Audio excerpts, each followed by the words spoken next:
This is an Alfa Romeo, but is it really? Have they done enough to make sure it is an Alfa? That's the question we're going to answer today. I'm Peter from Autocafu. Welcome to Italy and welcome to the Alfa Romeo Junior Veloci.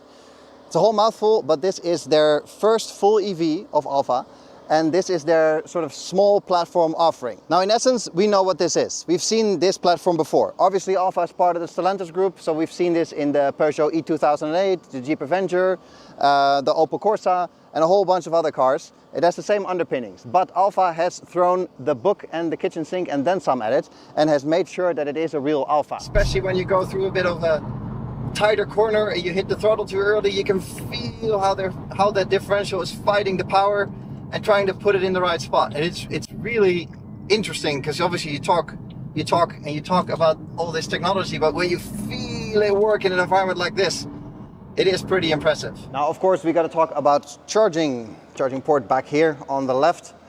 This is your 54 kilowatt hour battery with 100 kilowatts fast charging and 11 kilowatt three-phase charging at home. Now, we can't do any practical range testing here on the racetrack today, obviously, but there is a claimed range of over 400 kilometers, which is comparable to the other Stellantis models. Now, if an EV is not your cup of tea, that is no problem, because there are other versions available. There will be two hybrid versions. First of all, the front wheel drive, which is the 1.2 liter three-cylinder with hybrid drive, and there will also be a four-wheel drive version later in the year. Now, this Veloci model has 280 horsepower. That's the top of the line crazy version. There is also a slightly less crazy and obviously slightly less expensive version at 156 horsepower. Here in the front, some typical Alfa design elements. Obviously, these daytime running lights, it's hard to see maybe in this light. I think it looks quite cool. The whole opening and the front bumper, it looks aggressive. It looks stylish, it looks modern. I quite like the design with the big Alfa logo here on the top and the radar unit here on the bottom. I think it's an elegant solution for the radar like this, because it's keeping things symmetrical, and the license plate down here on the bottom, other than Alfas from the past that had it on the side. I think that is quite nice as well. So overall, despite all the flies on it, this works quite well, I think. This one in particular, with 20-inch wheels in the Veloci form, you can go down as far as 17 inches depending on the variety that you pick. Size-wise, they don't call this a crossover, they don't call this a small SUV, but you know, if I stand next to it, it's about 1.50 meters high. I'll leave it up to you to decide if it is a crossover or if it's still a hatchback. Let me know in the comments which one you think it is. I will of course show you the inside in a bit, but let's finish the round around the car. The rear is very particular, obviously haunting back to several Alfas from the past, but there's also a lot of function to this design, where you want a teardrop shape, obviously, for maximum aerodynamic efficiency, but the teardrop will come all the way down to here. Obviously, you can't have that, so what they did is cut it off here, made this concave shape, and it effectively functions the same as a longer car would, which is good for drag, which is good for aerodynamic efficiency. I'll open the boot for you right away as well while we're at it. 400 liters of boot capacity, which they say is the perfect mix between keeping this shape open and functional in terms of aerodynamic efficiency and also usable space in the boot. We have a little bit of double floor, so you can add some space, and there's a little cubby here for some tools, and I don't think you can fit your charging cable in here, but no worries, there is a frunk. At first glance you would say, where's the frunk? There's no frunk, and you could debate about this, but this thing here is a frunk.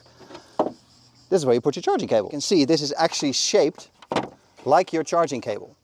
So this is specific for your cable. Now this is just a, you know, wouldn't even qualify as a roof box, I think.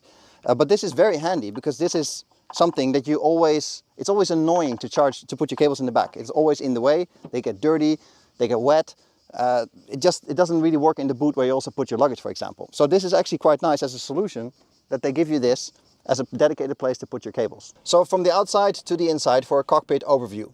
Now it is very black in here, and there's a lot of Alcantara and leather around us, but that is specific to this top trim Veloci model. So if you go down the range, there's a variety of options for interior trim that you can get. The screen here in front of me and the buttons down here are of course from the Jeep Avenger, and also the screen, the driver's display in front of me, is very familiar from the models that I mentioned earlier.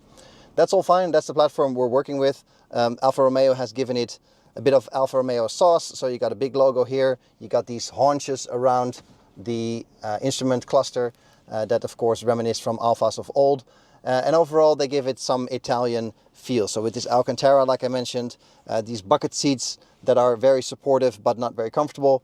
So there's a lot of Alfa sportiness touches. In front of me is a steering wheel with real buttons. I like that way, call me old-fashioned maybe, but it is simple, it has no learning curve, and it requires no effort to think or relearn anything. Things like the display are slightly angled towards me as the driver, so that gives it a bit more of a cocoon feeling of this car. Now you can always ask if that's necessary, because in the end it is a small sort of urban car. Do you really need sporty cocooning? I don't know, I don't really think so, but it does work. It does give you a bit of a feel that you're in the car rather than on top of the car. So that's pretty good. Working our way down through the middle console, we have an inductive charging pad over here. I'll put my phone in it so you can get a sense of scale. So you fit one phone, but it also has USB on each side, so that's quite nice. Here's the key, by the way, Alfa Romeo key. Nothing spectacular to see there. Here in the middle we have some lovely fingerprinty piano black. Just don't do it. With our start-stop button, gear selector, parking brake, and our driving modes. So pretty standard Stellantis there. Then we have a bin here in the middle with some dividers that you can pull out and divide. Very exciting. You probably put your key and other junk there, and then we have this armrest here in the middle with a bin on the inside for some cards, sunglasses, and who knows what else. Not all not very big, but quite functional. For everyday use, I would not pick these full bucket seats because they are too uncomfortable to sit in for a long time, and they are also too cumbersome to climb in and out of the car on a regular basis. So that is not so practical. The rear handle up here, and that's the space you get with two adults in the front. Now if I'll show you, I'm 1.83 m and I fit relatively fine. There's not a ton of space left here. There is a decent amount of headroom, so that's fine. And overall, I think I could sit here for a while. My feet fit under the seat, so that is okay, but there's a bit of a lip here. What they've done with the seat, it's interesting. If you look this way, so it's concave for extra space, but it is rock hard plastic, and they've made these holes here. As a family man, I can tell you that this is a bad idea, because your kids will find it hilarious to constantly poke you through the seat. So I don't think that is a smart design choice if you are driving with kids in the back. If I move behind myself into the car, you can see that it becomes quite problematic, but once I'm in the shape of the seat, it's sort of fine. I don't have a ton of space and I sit quite far back, but this is not comfortable for adults. So yeah, take that for what it is. There is a charging port for USB, and there is a bit of a hump in the middle, but not too much. So there is some space for your feet, but it is quite limited because it's not a flush design here on the floor. So that is also something to take into consideration. For kids here, it's probably fine if they're not too tall, but I'd say for teenagers, it becomes slightly questionable. Now, of course, sitting in the middle is always higher and harder, but over here, I have to say it's not too bad. There's space for my feet, there's space for my knees, and as a 1.83 m adult, I can sit here relatively fine. I would actually say it's more comfortable than sitting behind myself. But of course, when you I sit with three times myself, then it gets problematic for sure. Now the door is a collection of hard plastic and not so usable space. So this is all hard, this is hard, this is hard. There's no door bin. And even this, where you put your elbow, is just hard packed plastic. So we are here at Alfa's own test track. Former Formula 1 certified track to give this car a bit of punishment behind a professional driver. And I have to say, man, those 38mm ventilated brakes, they keep working, so that is good. And the real big one is that differential. You can really feel how it's working, especially when you go through a bit of a tighter corner and you hit the throttle too early. You can feel how that differential is fighting the power and trying to put it in the right spot. And it's really interesting, because obviously you talk about all this technology, but when you feel it work in an environment like this, it is pretty impressive. Whew! Driving around in the Alfa Romeo Junior Veloci. Now we're not on the public roads because this car isn't homologated yet, so we are on Alfa's racetrack. We've done a few hot laps before, both on the long circuit and on the actual racetrack. So yeah, that obviously gives you a lot of impressions about the car.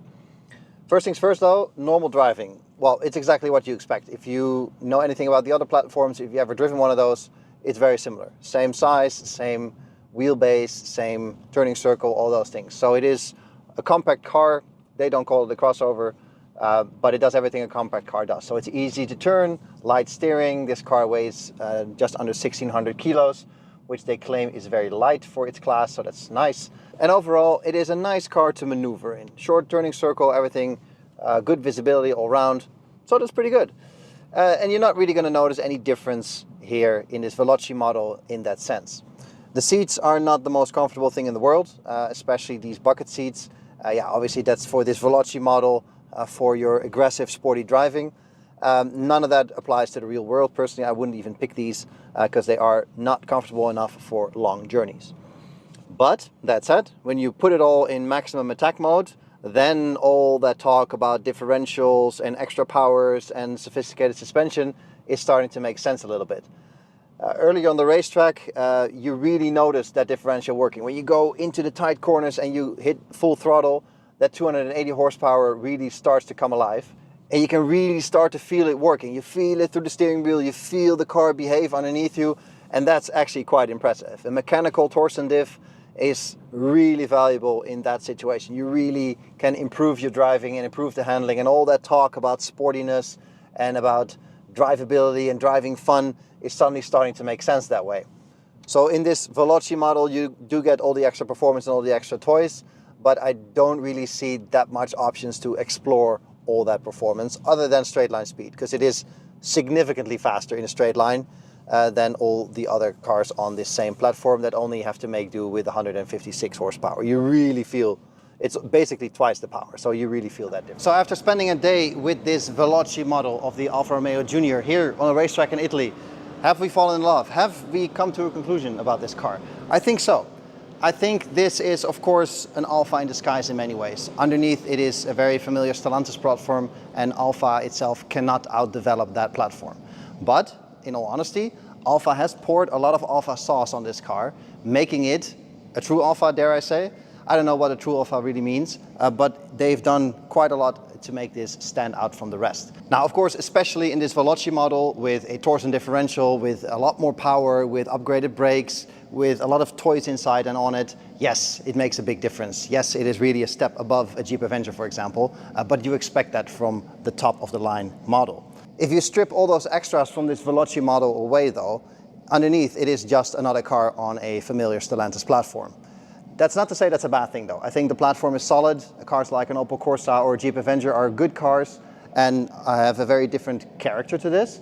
And I think that is the key takeaway here. Alfa Romeo puts a bit of their magic in it and it becomes an Alfa Romeo. And you see that in little details, you see that in the face of the car, you see that in the DNA of the car. And you don't even have to have the full Veloci sporty crazy version for you to feel that little bit of Alfa fairy dust. In terms of what it delivers, I think this is a practical proposition in terms of the size and the usability of the platform. I think it does exactly what the other cars in the same lineup do, but with an Alfa character and an Alfa DNA that is unmistakable Alfa. So if that's something that you like, if you're a fan of the brand, it's a little bit similar as with the Jeep Avenger. If you're a fan of that feeling and that message that comes with the brand, I think this is a great proposition and a great car to shortlist if you are in the market for something this size and potentially fully electric. This video is also available in Dutch, by the way, on the Dutch channel. It's in the description below, so if you want to see me speak Dutch, then definitely subscribe there and watch this video in Dutch.